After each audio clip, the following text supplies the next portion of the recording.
I'm Ramzi, the loud one. I'm Jesse, the short one. Put us both into one, we are.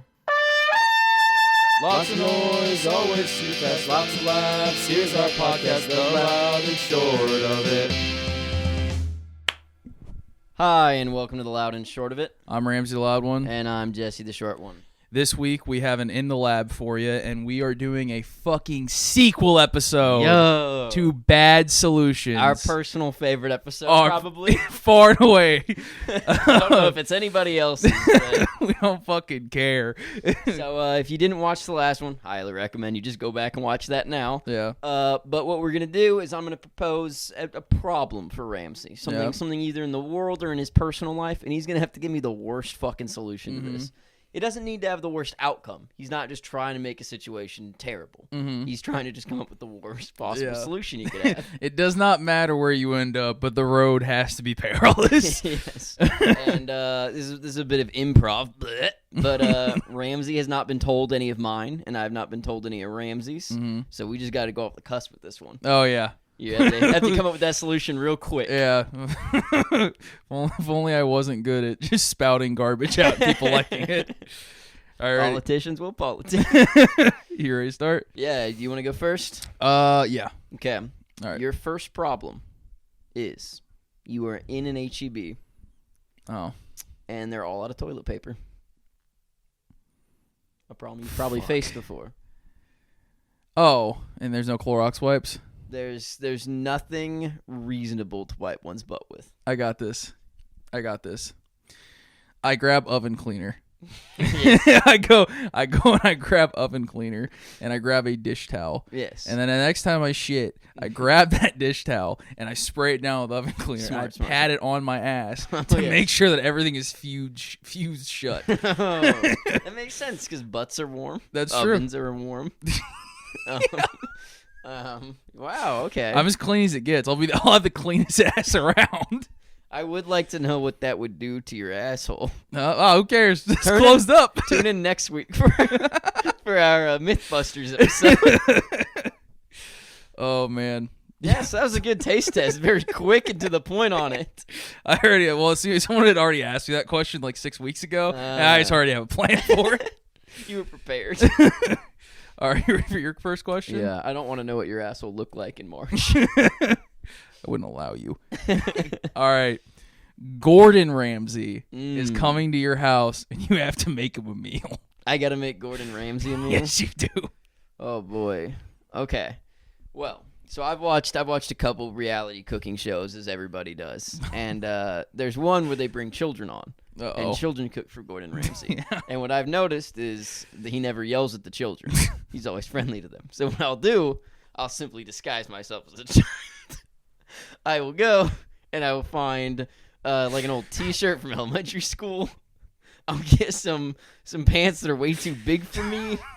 I'll wear light up shoes with Velcro. Yeah, you put some Skechers, fucking Mac lights on. And then the best part is I'm so short that I don't have to change anything else. I can just do that. Maybe raise my voice. So Gordon Ramsay's gonna fucking walk into your house and be like, "How you fucking cunt?" No, not at all. No, this is how he walks into homes, idiot. Okay. He's gonna come and see you ready to make you a meal, and you're gonna be like, "Hi, I'm Jesse Jr. and I'm 6 years old." I'll also raise my voice, more of a "Hi, I'm Jesse, I'm 6 years old." And then when I cook him an abysmally shitty grilled cheese, he'll just be like, "This is Stella. You're gonna be a great chef one day." He's not gonna tell you that. Cheerio. He's gonna assume I'm your dad and beat the shit out of me for raising a shitty cook. Good. I've perfected my bad solution has led to an excellent outcome. Oh God, Gordon Ramsay, if you're out there, please don't hurt me. All right, now ask me one. Let's go with you've forgotten to get your son a Christmas present. Oh, no. You also have a son. That might be a problem in of itself for you. How long ago did I find out I had the kid? Let's say this is 40 years into the future, and your son is 7. I was about to be like, 40, my son's like 17. I don't give a fuck. All right, here's what I do. What does he want? Did I get to know that? He wants a Turbo Man action figure. Perfect. Here's what I do. I get on my fucking bike because cars have been outlawed by then, and I ride it all the way to California, and I go and I find the fucking man himself, Arnold Schwarzenegger, and here's what I go and I break into his house and I fucking tackle him, and then we're fighting, we're wrestling, and I'm like, no, Arnold, I need to get my son the Turbo Man doll, and then he stops and he looks at me and he goes, I promise I will help you find the Turbo Man doll for your son. And then me and him go and we fucking go on this sick quest and we go and break into Chris Columbus's house, who directed Jingle All the Way, where the only place the Turbo Man dolls existed, and we fucking see what's under the tree, what's nestled under that tree, and it's a fucking Turbo Man doll for his son. Arnold goes upstairs, breaks his neck, and then we take the Turbo Man doll. And we get on a tandem bike, and it's Christmas Eve. It's Christmas Eve, and there's 6 hours left. We got to get back to Austin, California. And me and Arnold are gunning on this tandem bike, and we get home. Fucking best Christmas ever. I get to hang out with Arnold Schwarzenegger, and my son gets a Turbo Man doll. My wife left me 6 months ago for our neighbor. Tune in next week for her review of Jingle All the Way. But, I think the only bad part about that solution was that you think that you and Arnold could get on a tandem bike. It's a huge one. Okay. Oh, man. Sorry, Chris Columbus. I would never let Arnold harm you. I like your movies very much. Oh, man. You ready? You ready for mine? Yeah. Okay, a little less neat. You find your wife cheating on you. Okay. Is this one also in the future? Because I'm scared if I have a wife. Yes, it's in the future. It's 40 years in the future. 40 years in the future. Your wife is 19. I think they'd be outlawed by then. I gotta hope. Okay, my wife is cheating, but she's gonna be my age. We're gonna. Yes. Okay, thank you. My wife is cheating on me with my 19-year-old neighbor. Worst possible solution is I would get on my bike because there's no cars in the future, and I would ride all the way to California. I'd ride right by Arnold Schwarzenegger's house because I don't give a fuck about him. Yes. He's useless. He's like in a situation where I need to beat somebody up. But what I would do is go straight to Chris Columbus's house, the director of Jingle All the Way. Okay. Once I arrived there, I would ask him about how he wrote the character Ted from Jingle All the Way, who, if you don't know, is a perpetual wife stealer. Okay. Once he gave me the detailed notes on what kind of character would do something like that, I will then ride my bike all the way back to Austin, and I will perpetually take apart the man who fucked my wife's life piece by piece, being I know who he is like. So you're gonna break into this 19-year-old's house? No. This is like more systematic than that. Okay. I know everything about him because. So wait, so you're not even like going back to Chris Columbus and be like, hey, give me a play-by-play of what Ted did in your movie. You're gonna be like, I need Ted's moral philosophy. Yes, I need to know every single detail about how Ted will react to things, and I will psychologically tear this man down. Ted is the dude trying to steal his wife and Jingle All the Way. We really gotta get off Jingle All the Way. Okay, so you're gonna go by the philosophy of a swoop man? Yes. The first step to fight your swoop man. Okay. Yeah. The first step in my bad solution is ignoring my wife. Okay. I'm not gonna solve any of the problems there. I'm simply going to attack. Okay. The lover. That's the plan. The 19-year-old. You're gonna beat up his reindeer. Of my 67-year-old wife. Okay. I'll use reindeer at some point. Okay, so like. They'll be extinct because of global warming. Oh, fuck. It's a robotic reindeer that shoots lasers out of its eyes. So, okay. So you find your wife cheating on... Man, I fucked up my own question because I'm not even clear on it. So in this world you've built for yourself, does your wife know you've caught her? So I was working all night at the age of 67 because I never get to retire because it's the future. And I came home and I saw my wife getting absolutely fucking jackhammered in my living room with my child upstairs. Oh, God. And I said nothing. I walked away, got in my car, and called my wife and said, I'm going to be late. I'm going on a business trip, even though it's the day before Christmas. Yeah. And then that's when I go on my spree. And I spend 3 months with Chris Columbus studying the art of my neighbor's psychology. Wow. Yeah. You wanted a bad solution, you got one. I forgot that sometimes the outcomes are also bad. Okay. Why don't you ask the me a outcome's not question? bad. I destroyed that man's That's true. life. You ruined that man's life, and then your wife's gonna fuck you over for the next pool boy she sees. But then I get to destroy his. It gives my life meaning to slowly destroy 19-year-olds. So you don't find meaning in your career that you have to carry on into your late 90s. Yes. You find meaning in destroying young people. I'm every boomer in the Senate. Oh man. All right, ask me a question. Okay. Santa Claus has died of cardiac arrest because his wife makes him eat too much to become fat. He can no longer deliver presents to the children. This is just like Rudolph. What are you going to do about it? What am I going to do about it? Children aren't going to get their fucking presents this year. I'm going to tell you what I'm going to do about it. I'm going to get on my goddamn bike, and I've attached it with an electric motor that is powered by solar, and I zoom. This isn't the future. It happened this year. Yeah, whatever. Anyway, I zoom. I guess I get in my car then. Let's keep it reasonable. I get in my Ford Mustang, and I rev that shit all the way up to someone's fucking front door. You know whose front door that is? It's Jeffrey fucking Bezos. And I kick in his goddamn door, and I say, Jeff Bezos, I need $100 million to create a machine to disperse toys against for all these kids. And he goes, you want me to give money up to help children? And I go, hold on, Jeff Bezos, you old son of a bitch, you selfish piece of shit, you blight on mankind. It's tax deductible. And then he writes me a check for $2 billion. I go into fucking Jeff Bezos' fucking command center. Imagine he can talk to everyone across the nation. Yeah. And I call Including Elon Musk. Taking over for the president. He's got his own little football with the nuclear codes and everything. Yes, exactly. He has the red telephone. I call Elon Musk. I say, Elon Musk, you're a car parts guy. I need you to get car parts from everyone across the nation. And so Elon Musk hits a button on his desk, and all the Teslas come fucking magnetically to Elon Musk's house. And I've already driven over there, you see, because I have foresight. Yeah. And I construct a giant fucking battleship that is the fastest ever, and it's solar panels. Flies. Yeah. And I go and I deliver presents to all the children across the land. Do you know what I give them? What? $100 Amazon gift cards. Because Jeff Bezos said he'd kill my family if I chose anything else. Nice. They get to pick their presents. Yeah, they can only buy water with it. Limit one per customer. A scarce commodity these days. Yeah. Oh man. All right. I like the solution up until the gift card part. You gotta end on a realistic note. Exactly. The tax write-off was never enough for Jeffrey. He is an evil man.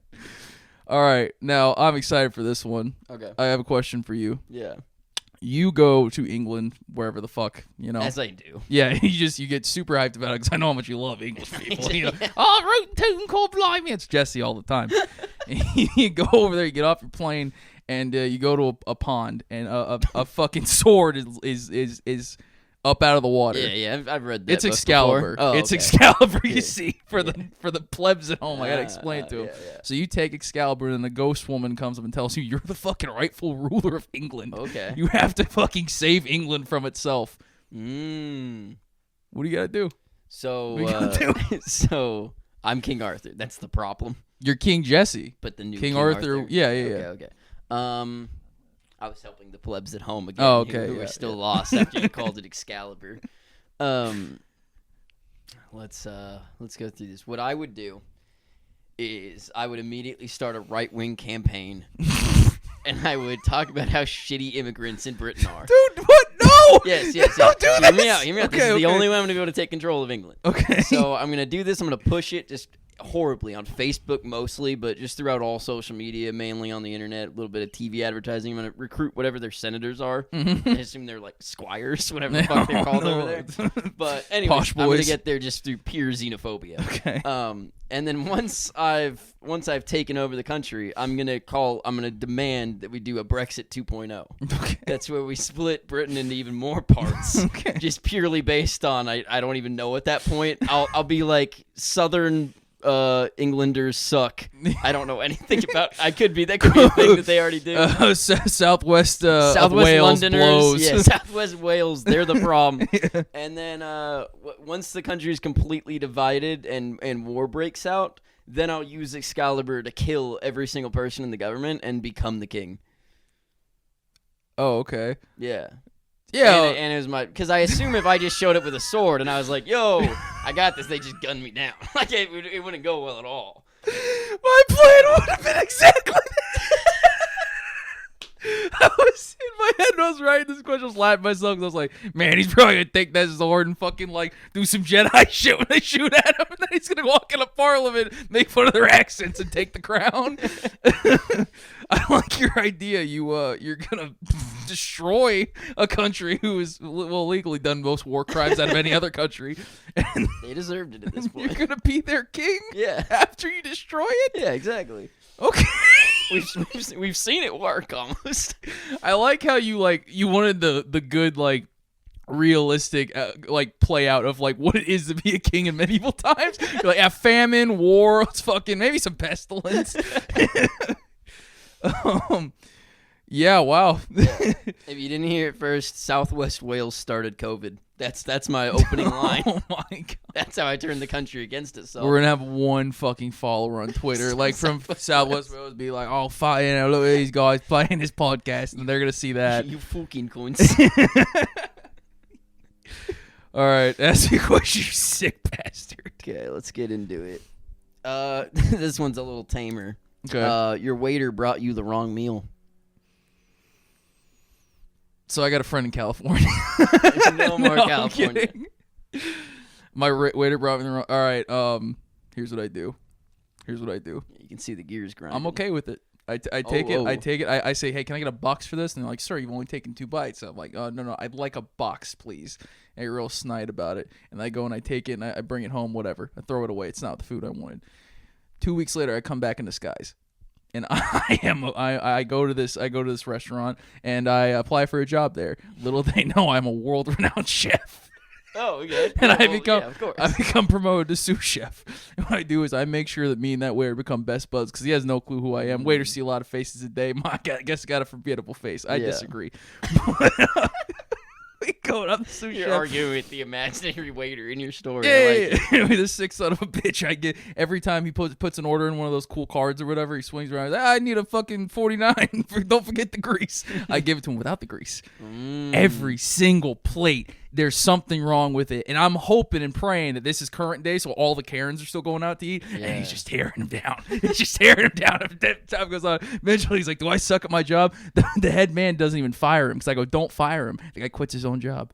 Oh, man. Doesn't even get unemployment at a time like this. Yeah. Jesus. And I'll tell you what, the reason I didn't ask him to correct my orders is I have social anxiety.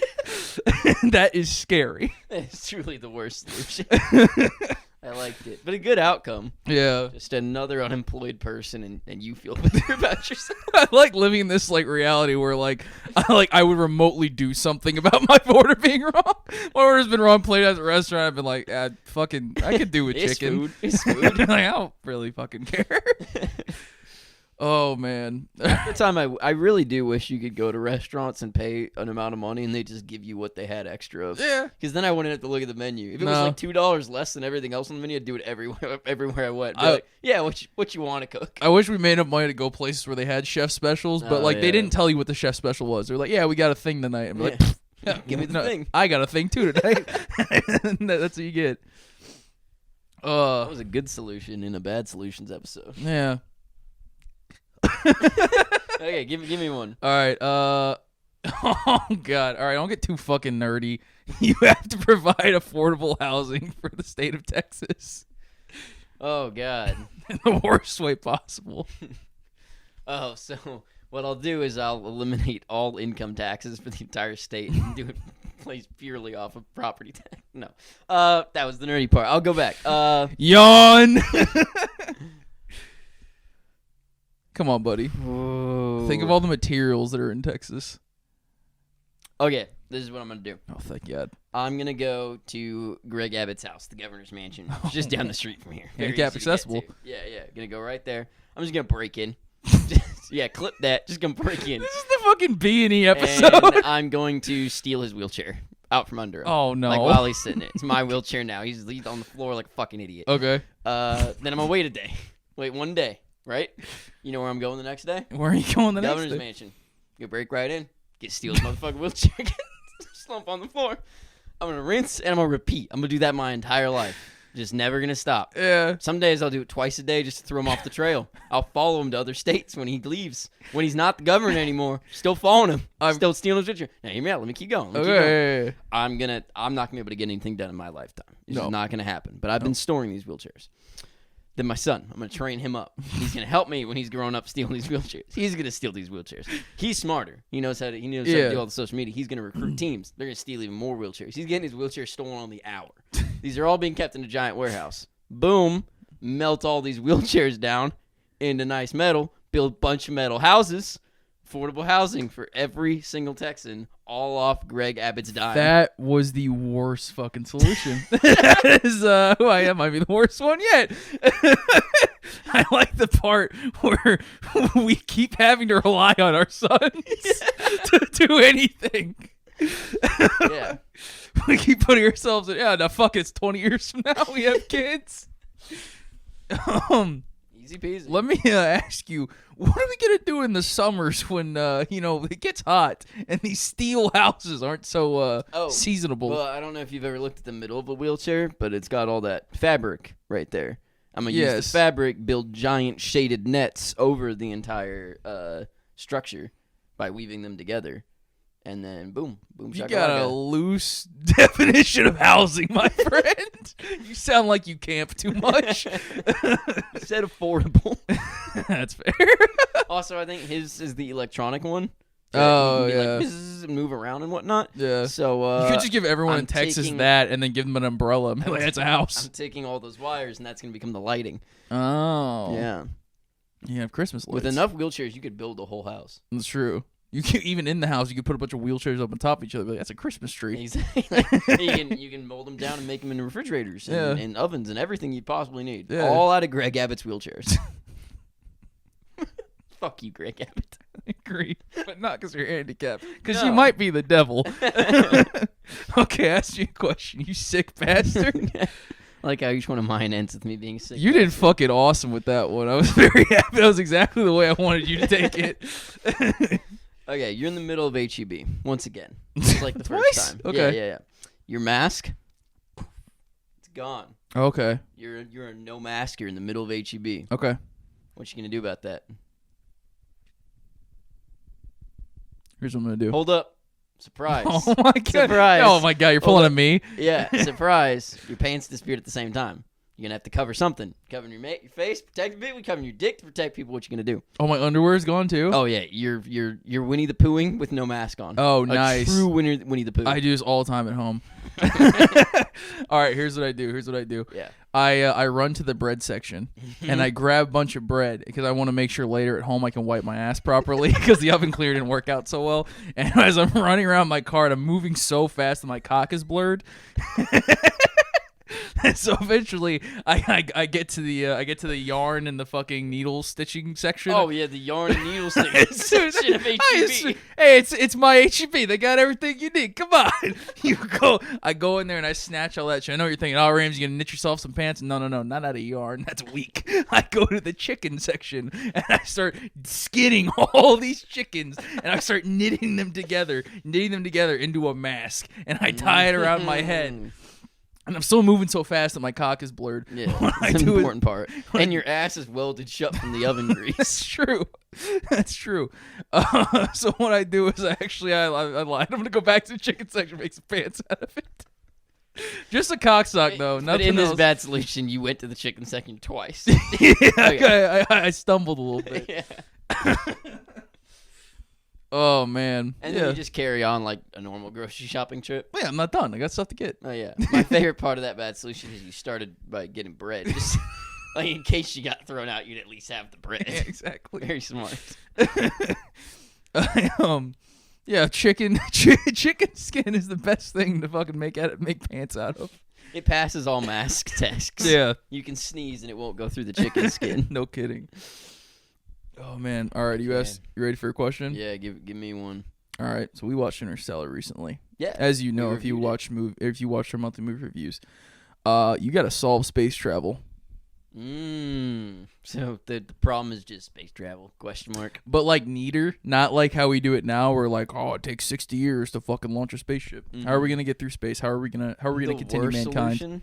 Yeah, worst solution, maybe the best outcome. Who knows? Okay. Mine's like ours. Fucking not typical minds. A little bit crazy people who aren't afraid to think outside the box.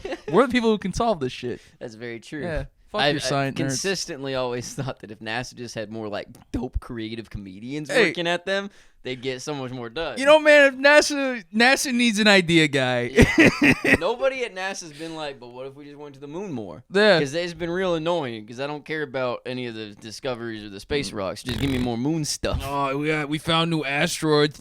I don't care. Unless you're putting a guy on it. I don't give a fuck. As your local idea guy, I'd like to see dudes on that asteroid, you fucking loser. Okay, I'm going to make sure that my bad solution is really a Jesse Denier solution. Oh, gross. What I'm going to do is I'm going to hire the most amazing minds that NASA has. I'm going to steal them away from NASA so they're not working on no space shit anymore. Because NASA can't do anything. Also going to hire them away from SpaceX so they don't have to handle Elon's icky musk anymore.